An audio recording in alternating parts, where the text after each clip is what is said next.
నమస్తే ఫ్రెండ్స్, నేనైతే ఇప్పుడు ఒక విషయాన్ని డిస్కస్ చేద్దాం అనుకుంటున్నాను. అది ఏంటంటే, ఇప్పుడు కర్ణాటకలో రగిలిపోతున్నటువంటి రష్మిక అండ్ డీకే శివకుమార్, అలాగే మరొక కాంగ్రెస్ ఎమ్మెల్యే ఇష్యూ అనమాట. అసలు ఎందుకు రష్మిక మీద ఇంతలా పగబట్టారు, ఎందుకు కర్ణాటకలో చాలా మంది రష్మికను హేట్ చేస్తున్నారు, అసలు ఏం జరిగింది, ఎందుకు పాలిటీషియన్స్ ఒక ఆడపిల్ల మీద, అందులోని సినిమా అమ్మాయి మీద ఇంతగా స్ట్రాంగ్ వ్యాఖ్యలు చేశారు. దీని గురించి అదే పార్టీలో ఉన్న ఇంకొక యాక్ట్రెస్ రమ్య ఏమంటుంది, అలాగే కంగనా రనౌత్ ఈ విషయం మీద ఏమంటుంది అయితే ఇప్పుడు నేను డిస్కస్ చేద్దాం అనుకుంటున్నాను. ఎందుకంటే ఎండ్ ఆఫ్ ద డే నేను కూడా సినిమా అమ్మాయినబ్బా. సినిమా వాళ్ళు అందులో రష్మిక ఏం చేసింది అనేది ఇప్పుడు చాలా పెద్ద క్వశ్చన్ మార్క్ అయింది. మీ వరకు ఈ విషయం వచ్చే ఉంటుంది, బట్ స్టిల్ నా పాయింట్ ఆఫ్ వ్యూ చెప్దాం అనుకుంటున్నాను. అట్ ద సేమ్ టైం కొంతమంది న్యూట్రల్గా ఉన్న వాళ్ళ పాయింట్ ఆఫ్ వ్యూ కూడా నేను మీతో షేర్ చేసుకోవాలనుకుంటున్నాను. యాక్చువల్లీ ఇప్పుడు విషయం ఏంటంటే, మామూలుగా రష్మికను చాలా మంది హేట్ చేస్తున్నారు. ఎందుకంటే మొన్న రీసెంట్గా ఏదైతే చావా మూవీ ఉందో మీకు తెలుసు, తనే మెయిన్ లీడ్గా చేసింది. ఐషోబాయ్ రోల్ వచ్చేసేసి Sambhaji Maharaj wife character. Press మీట్లో చెప్పేటప్పుడు ఏం చెప్పిందంటే, ఐ కేమ్ ఫ్రమ్ హైదరాబాద్ అని చెప్పింది.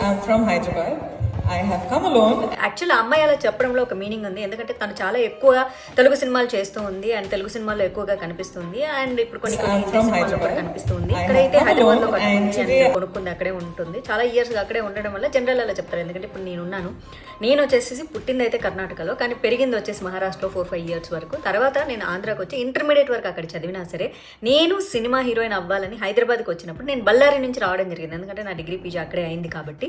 సో అక్కడి నుంచి వచ్చాను. సో నేను ఎప్పుడు చెప్పినా బళ్ళారి నుంచి వచ్చా అనే చెప్తాను. ఇట్ డజంట్ సెన్స్ మా అమ్మ నాన్న పుట్టి పెరిగినటువంటి, లేకపోతే నేను చదివిన ఆంధ్రప్రదేశ్ని అవమానించడం కాదు. మనం ఎక్కడి నుంచి వస్తామో జనరల్ అట్లా చెప్పింది. సో అమ్మాయి కూడా హైదరాబాద్లో ఓన్ హౌస్ ఉండడం వల్ల అలా చెప్పడం జరిగింది.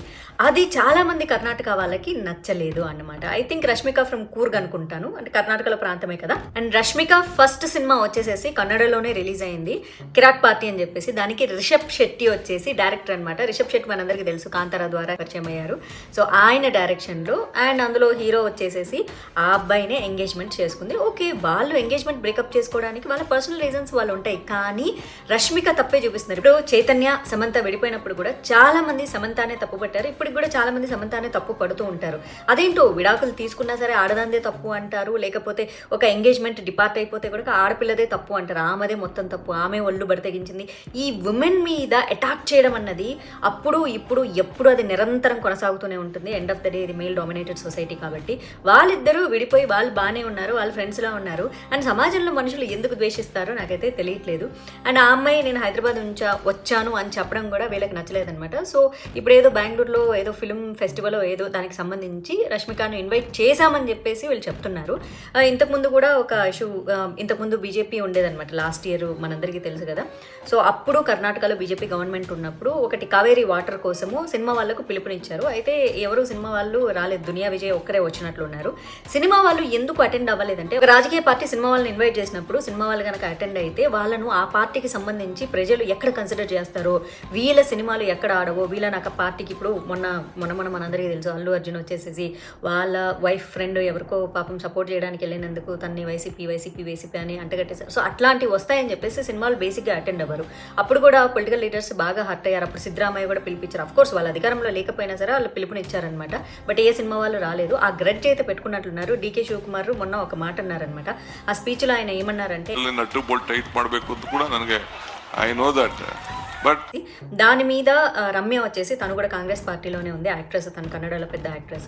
సో తను ఏమనిందంటే, ఒక పొలిటికల్ పార్టీ సినిమా వాళ్ళని ఇన్వైట్ చేస్తుందంటే ఒక మంచి కాజ్ కోసమే ఇన్వైట్ చేస్తుందని సోబర్గా చెప్పి వదిలేసింది. కంగనా రనౌత్ అయితే तो ऐसा नहीं है कि आप कोई किसी का स्क्रू अगर ढीला और टाइट करने के चक्कर में होगा तो आपको पता है कि उनकी रक्षा के लिए भी विष्णु का भी जन्म होता है. तो యాక్చువల్ అలాంటి మాటలు ఉపయోగించకూడదు, చాలా మంది అదే అంటున్నారు. మళ్ళీ అదే విషయాన్ని శివకుమార్ని ప్రశ్నిస్తే, సో ఆయన నేను రెక్టిఫై చేసుకుంటాను, ఇది నేను హల్దీ భాష మాట్లాడినా, అంటే ఒక విలేజ్ భాష మాట్లాడాను నేను, అలా మాట్లాడడము మాకు అలవాటు, అది నా భాష అని చెప్పేసి కవర్ చేసుకోవడానికి ట్రై చేశారు. యాక్చువల్లీ ఏంటంటే కాంగ్రెస్ పార్టీలో శివకుమార్ అనే వ్యక్తికి చాలా అంటే ఒక సస్టైనబిలిటీ ఉంది, ఒక పేరు ఉంది. ఆయన కర్ణాటకలో చాలా చాలా ఫేమస్. ఎందుకంటే ఆయన కాంగ్రెస్ పార్టీలో ఉంటూ ఆయన ఇండిపెండెంట్ భావజాలంకి తగ్గట్టే బిహేవ్ చేస్తారు. ఇప్పుడు మల్లికార్జున్ ఖర్గే, ఇప్పుడు నేషనల్ ప్రెసిడెంట్ ఎవరైతే ఉన్నారో కాంగ్రెస్కి, ఆయన మహాకుంభమేళా మీద చాలా వ్యాఖ్యలు చేసినప్పటికీ కూడా ఈయన మహాకుంభమేళాకి వెళ్ళి, ఎందుకంటే డీకే శివకుమార్ గారికి భక్తి చాలా ఎక్కువ, ఆయన పూజలు చేస్తారు, హోమాలు చేస్తారు, ఆయన చాలా చాలా చాలా చాలా డివోటీ అనమాట. ఆయన ఎక్కడా కూడా దాన్ని దాచుకోకుండా బయటికి ప్రొజెక్ట్ చేస్తూనే ఉంటారు. బేసిక్ ఏంటంటే కాంగ్రెస్ వాళ్ళు ఈ పూజల్ని వీటిని ఎంకరేజ్ చేయరనమాట. వాళ్ళకు ఎంతసేపు భారతదేశంలో సనాతన ధర్మం, హిందూ ధర్మం ఉండడం వాళ్ళకి ఇష్టం లేదు. బట్ డీకే శివకుమార్ ఎప్పుడూ ఒక స్పెషల్ మార్కే క్రియేట్ చేసుకుంటూ ఉంటారు. అండ్ మొన్న శివరాత్రికి కూడా సద్గురు గారు చేసినటువంటి దానికి ఈషాకి వెళ్ళడం జరిగింది. దానికి అమిత్ షా గారు కూడా రావడం జరిగింది. అంటే బీజేపీకి సంబంధించినటువంటి ఆయనతో కలిసి డీకే శివకుమార్ ఉన్నారు. బికాజ్ అది ఆయన స్వధర్మానికి సంబంధించిన విషయం కాబట్టి ఎలాంటి హెజిటేషన్ లేకుండా ఆయన వెళ్ళడం జరిగింది. సో బట్ ఆయనకంటూ ఒక స్పెషల్ ఐడెంటిటీ ఉంది. ఆయన మాట్లాడేటప్పుడు ఈ పదజాలం ఉపయోగించి మళ్ళీ ప్రెస్ మీడియా ముందు అదే చెప్పారు, రెక్టిఫై చేసుకోవడానికి ట్రై చేస్తా, బట్ ఇది హల్లి భాష అని. బట్ స్టిల్ ఆయన అలా మాట్లాడి ఉండకూడదు. ఎందుకంటే ఒక ఆడపిల్ల మీద అట్లాంటి కామెంట్స్ చేయకూడదు. రష్మిక ఇప్పుడు పొలిటీషియన్స్కి ఏమన్యాయం చేసింది, లేకపోతే కర్ణాటక ప్రజలకు ఏమన్యాయం చేసింది? ఏది అన్యాయం చేయలేదు కదా.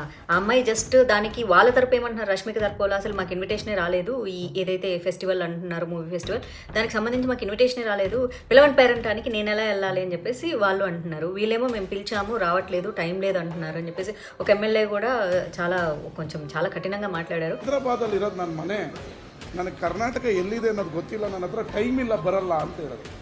అంత అవసరం లేదు ఆ ఎమ్మెల్యేకి. హైదరాబాద్లోనే ఉంది, తనకు టైం లేదంటే ఉంటుందబ్బా. ఎవరు కావాలంటే ఎక్కడైనా ఉంటారు. ఇప్పుడు నేను బెంగళూరులో ఉన్నాను, నేను తెలుగు అమ్మాయిని, నేను బెంగళూరులో ఉండకూడదా?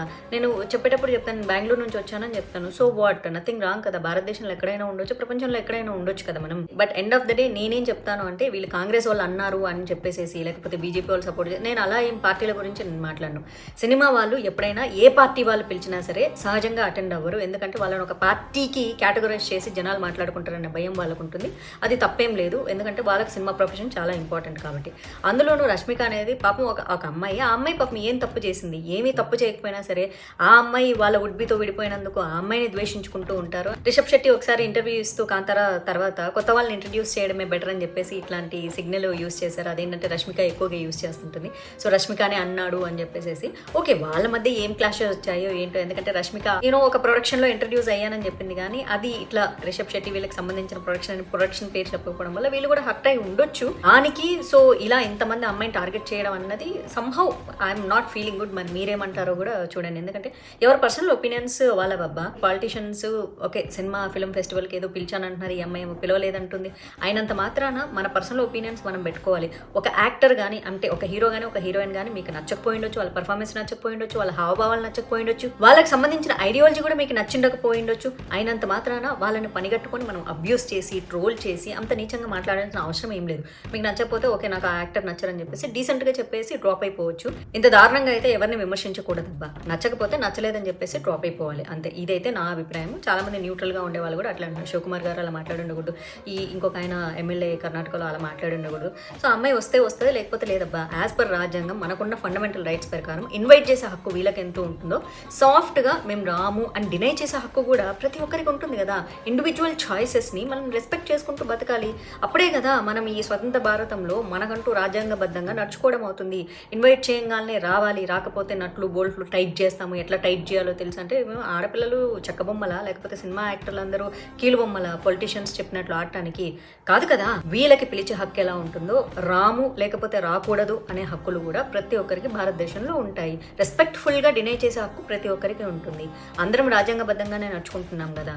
సో ఇలాంటి మాటలైతే కరెక్ట్ కాదని నేను అనుకుంటున్నాను. మరి మీరేమంటారో మీరు కూడా తెలియజేయండి. నా వీడియో మీరు ఇంతవరకు చూసారు అంటే నచ్చే ఉంటుంది కాబట్టి చూసింటారు. సో దయచేసి ఒక లైక్ కొట్టి షేర్ చేసేసేయండి. మంచి మంచి వీడియోలతో మీ ముందుకు వస్తాను. అలాగే కరెంట్ టాపిక్స్ కూడా మీ ముందుకు తీసుకొస్తాను అనమాట. మరొక మంచి వీడియోతో కలుసుకుంటాను. అంతవరకు సెలవు. జై హింద్, జై భారత్.